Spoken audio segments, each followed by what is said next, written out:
Hello friends, நம்ம இன்னைக்கு என்ன வீடியோ பார்க்க போகிறோன்னா ராகி பூர்ண கொழுக்கட்டை வீட்லேயே டேஸ்டியாக ஹெல்த்தியாக ஈஸியாக எப்படி செய்யறதுன்ட்டு தான் பார்க்கலாம். வாங்க எப்படி செய்யறதுன்ட்டு வீடியோக்குள்ளே போய் பார்க்கலாம். ஃபஸ்ட்டு அடுப்பை பற்ற வச்சுட்டு ஒரு கடாயை வச்சாச்சு. ஒரு கப்பு போல் நான் வேர்க்கடலை எடுத்திருக்கேன், அதை ஆட் பண்ணிக்க வேண்டியதுதான். ஆட் பண்ணிவிட்டு நல்லா வறுத்து எடுத்துக்கலாம். பாருங்க, நல்லா வறுபட்டுருச்சு. இது போல் வந்திருக்கு. இந்த டைமில் அடுப்பை ஆஃப் பண்ணிவிட்டு நம்ம ஃபேன் காற்றுல வச்சு ஆற வச்சு எடுத்துக்கலாம்.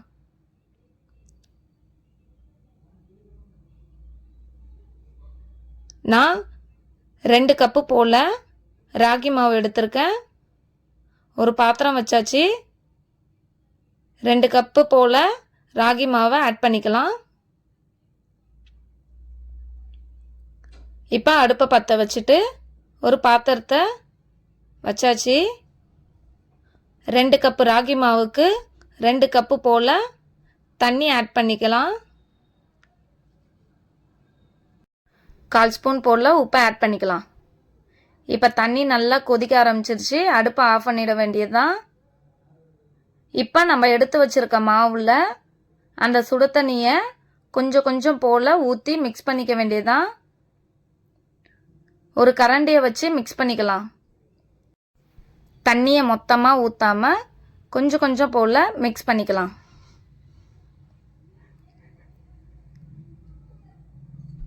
நல்லா கரண்டியை வச்சு நல்லா மிக்ஸ் பண்ணிக்கலாம்.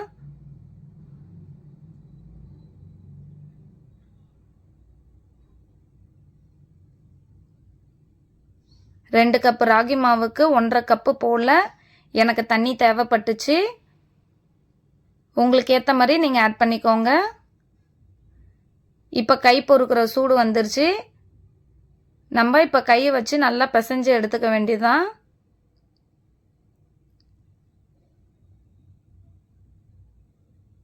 பாருங்க, நல்லா பிசைய ஆரம்பிச்சாச்சு. நல்லா சப்பாத்தி மாவு போல் பிசைஞ்சுக்கணும்.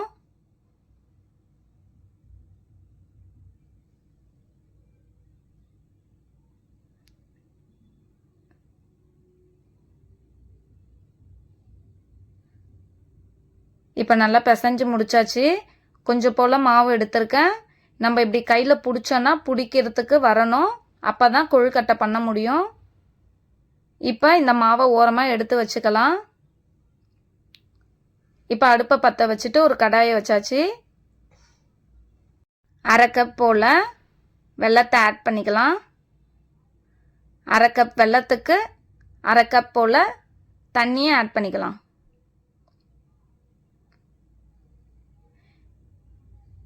இப்போ நல்லா கொதிக்கட்டும்.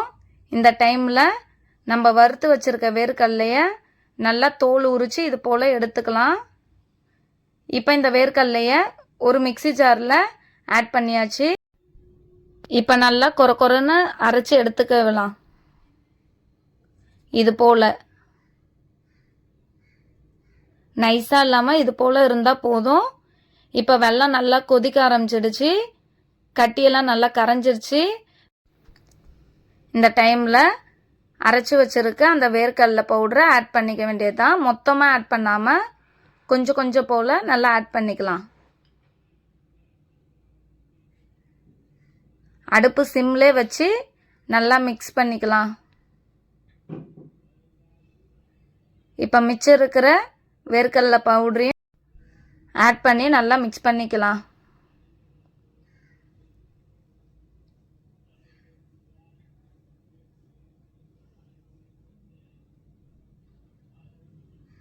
இப்போ நல்லா நமக்கு திக்காக கிடச்சிடுச்சு. அடுப்பை ஆஃப் பண்ணிவிட்டு 1/4 கப்பு போல் தேங்காய் எடுத்திருக்கேன். இதை நல்லா மிக்சியில் போட்டு அரைச்சி எடுத்திருக்கேன். உங்களுக்கு வேணுன்னா துருவி கூட சேர்த்துக்கலாம். நான் இப்போ அரைச்சி எடுத்துட்டேன். 1/4 கப்பு போல் வரும். இதை எல்லாத்தையும் சேர்த்துட்டு நல்லா மிக்ஸ் பண்ணிக்கணும்.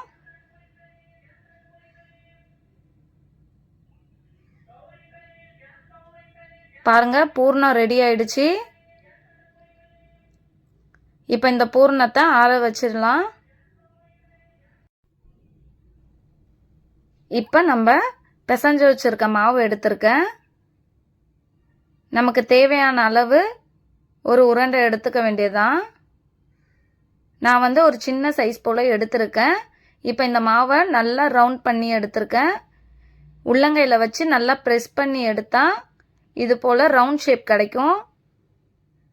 இல்லைன்னா உங்ககிட்ட அச்சு இருந்துச்சுன்னா நீங்கள் அச்சு யூஸ் பண்ணிக்கலாம். இல்லைனா வாழை இலையில் கூட யூஸ் பண்ணலாம். இல்லைனா எண்ணெய் கவர் இருந்தால் கூட இது மாதிரி தட்டி எடுத்துக்கலாம். நான் கையிலே செஞ்சுருக்கேன். இது போல் இந்த கார்னர்லலாம் நல்லா இது போல் அழுத்தி விட்டோன்னா நல்லா மெலிசாக வரும். பாருங்கள், நல்லா ரவுண்ட் ஷேப் கிடச்சிருச்சு. இப்போ நம்ம ரெடி பண்ணி வச்சுருக்க பூர்ணத்தை நமக்கு தேவையான அளவு உள்ளே ஆட் பண்ணிக்க வேண்டியதான். நிறைய வைக்க வேண்டாம். நிறைய வச்சா நம்மளால் மடிக்க முடியாது, வெளியே வரும். கொஞ்சம் போல் வச்சுட்டு இது போல் கார்னரில் நல்லா இது போல் ப்ரெஸ் பண்ணி எடுத்தால் வெளியே வராது.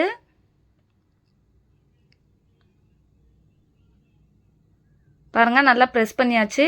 எவ்வளோ சூப்பராக ஷேப் கிடச்சிருக்கு. இது போல் இருக்கிற எல்லா மாவையும் நம்ம இதே மாதிரி செஞ்சு எடுத்துக்க வேண்டியதான். இப்போ எல்லா மாவையும் செஞ்சாச்சு. இப்போ அடுப்பை பற்ற வச்சுட்டு ஒரு இட்லி பாத்திரத்தை அது மேலே வச்சாச்சு. இட்லி பாத்திரத்தில் 3 கிளாஸ் போல் தண்ணி ஆட் பண்ணியிருக்கேன். இப்போ இந்த இட்லி கொத்தில் எண்ணெய் வேணுனாலும் நெய் வேணாலும் ஆட் பண்ணிக்கலாம். நான் கொஞ்சம் போல் நெய்யை ஆட் பண்ணி நல்லா தடவி எடுத்திருக்கேன். இல்லைன்னா உங்கள்கிட்ட துணி இருந்தால் கூட துணி போட்டு கூட நீங்கள் அவிச்சு எடுத்துக்கலாம்.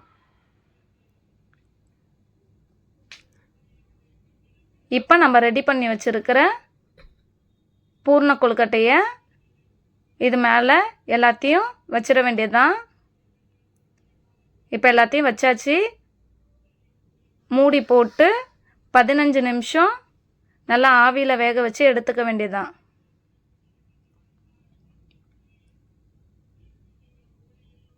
இப்போ 15 நிமிஷம் ஆயிடுச்சு. அடுப்பு ஆஃப் பண்ணியாச்சு. பாருங்கள், ஓப்பன் பண்ணுறேன். ஆவி பறக்க கொழுக்கட்டை ரெடி ஆயிடுச்சு. பார்க்கவே எவ்வளோ சூப்பராக இருக்குது பாருங்கள். இப்போ இந்த கொழுக்கட்டையை ஒரு பிளேட்டில் இப்போ மாற்றி எடுத்துக்க போகிறேன். பாருங்கள், மாற்றி எடுத்துட்டேன். நல்ல டேஸ்ட்டாக இருக்கும். ராகியில் பல சத்துக்கள் இருக்குது. வேர்க்கடலையும் நிறைய சத்து இருக்குது. குழந்தைங்களுக்கு ஸ்கூலுக்கு ஸ்நாக்ஸாக கொடுக்கலாம், இல்லை ஈவினிங்லேயும் ஸ்நாக்ஸாக கொடுக்கலாம். கண்டிப்பாக ட்ரை பண்ணி பாருங்கள். பெரியவங்களும் சாப்பிட்லாம். சூப்பராக நல்ல டேஸ்ட்டாக இருக்கும்.